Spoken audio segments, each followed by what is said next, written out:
warahmatullahi wabarakatuh. Anak-anak, pada kesempatan kali ini, aku akan memaparkan materi pendidikan Pancasila pada modul ajar materi semester 1 bagian kedua, kemerdekaan berpendapat warga negara. Adapun beberapa poin capaian pembelajaran yang akan kita raih pada kesempatan kali ini. Yang pertama, peserta didik mampu menganalisis hak dan kewajiban warga negara yang diatur dalam Undang-Undang Dasar Negara Republik Indonesia tahun 1945. Poin kedua, peserta didik mendemonstrasikan praktik kemerdekaan berpendapat warga negara dalam era keterbukaan informasi sesuai dengan nilai-nilai Pancasila. Yang ketiga, peserta didik mampu menganalisis kasus pelanggaran hak dan pengingkaran kewajiban sebagaimana diatur dalam Undang-Undang Dasar Negara Republik Indonesia tahun 1945 dan perumusan solusi secara kreatif, kritis, inovatif untuk memecahkan kasus pelanggaran hak dan pengingkaran kewajiban. Adapun tujuan pembelajaran pada kesempatan kali ini yaitu kalian mampu mendemonstrasikan praktik kemerdekaan berpendapat warga negara dalam era keterbukaan informasi sesuai dengan nilai-nilai Pancasila. Untuk mencapai tujuan pembelajaran pada kesempatan kali ini, ada beberapa materi yang dapat menjadikan pedoman dan dasar pemahaman kita dalam mempelajari kemerdekaan berpendapat warga negara. Oke, pada kesempatan kali ini, bagaimana kemerdekaan berpendapat warga negara di Indonesia? Kita lihat dulu dari peta konsep yang akan dijadikan acuan berpikir kita memahami materi kemerdekaan berpendapat yang mana menjadi satu bagian elemen dari Undang-Undang Dasar Negara Republik Indonesia tahun 1945. Nah, yang pertama, makna kemerdekaan berpendapat. Itu hal yang akan kita pelajari pada kesempatan kali ini. Dilanjutkan yang kedua, kemerdekaan berpendapat warga negara di era revolusi 4.0. Nah, yang ketiga, problematika kemerdekaan berpendapat. Nah, ketiga hal ini akan kita raih capaian tujuan pembelajaran. Nah, pertanyaan pematik. Ada 3 pertanyaan pematik yang akan Ibu utarakan untuk memicu pemahaman kalian, merangsang keingintahuan kalian mengenai materi pembelajaran kali ini. Yang pertama, seperti apa contoh penerapan nilai-nilai Pancasila dalam kemerdekaan warga negara? Kedua, bagaimana esensi kemerdekaan berpendapat sesuai dengan undang-undang yang berlaku di negara Republik Indonesia? Yang ketiga, apa peluang dan hambatan implementasi nilai-nilai Pancasila dalam kehidupan global saat ini? Ketiga pertanyaan ini akan membantu kita menjadi landasan dasar pemahaman materi pembelajaran kali ini. Nah, sebelum kita masuk ke teori, akan Ibu berikan tayangan tentang kemerdekaan berpendapat warga negara yang bisa kalian lihat pada link YouTube berikut ini atau melalui scan barcode pada telepon seluler yang kalian miliki. Mari kita simak pembelajaran tentang kemerdekaan berpendapat warga negara pada video yang Ibu berikan ini.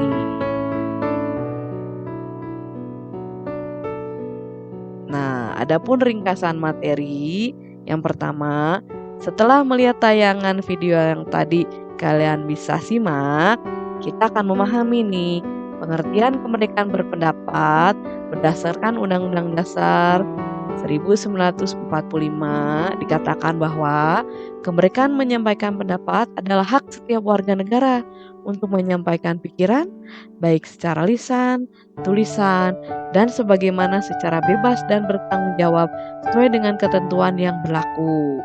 Nah, adapun tujuan kemerdekaan berpendapat ini juga didukung oleh beberapa peraturan perundang-undangan yang berlaku di Indonesia.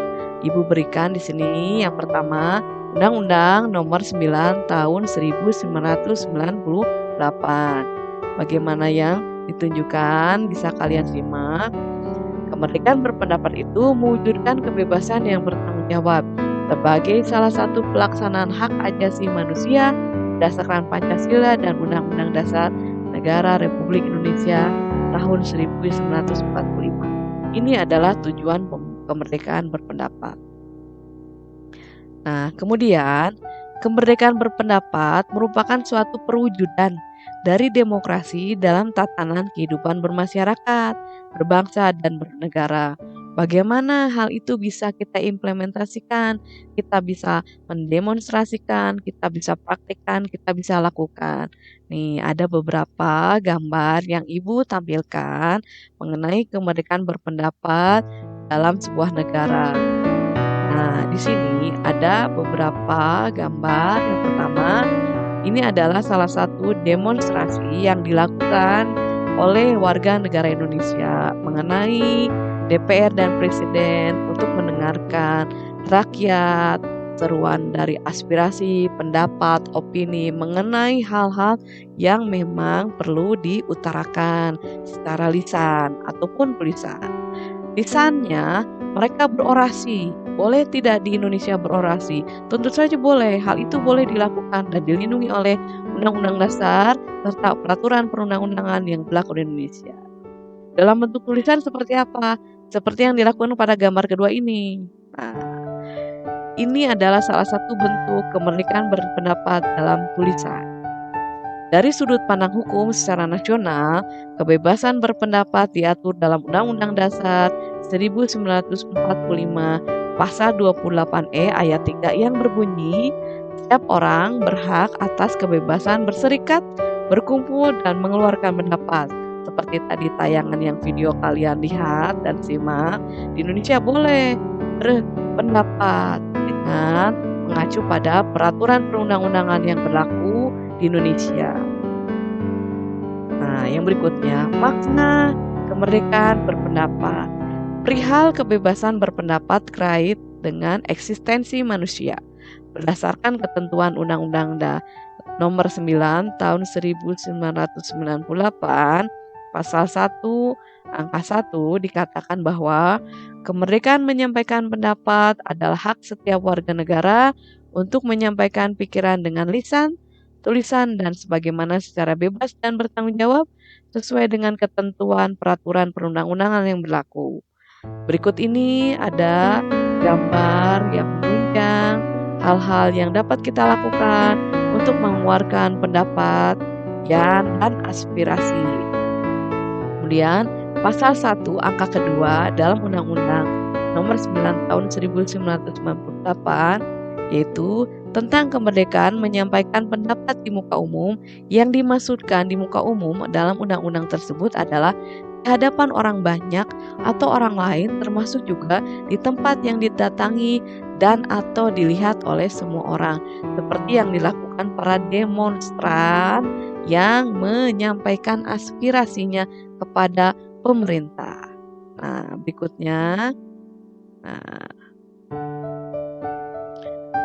Di era reformasi industri 4.0 saat ini tentunya memiliki permasalahannya sendiri ya. Perkembangan teknologi digital memudahkan siapapun untuk berpendapat melalui berbagai media digital.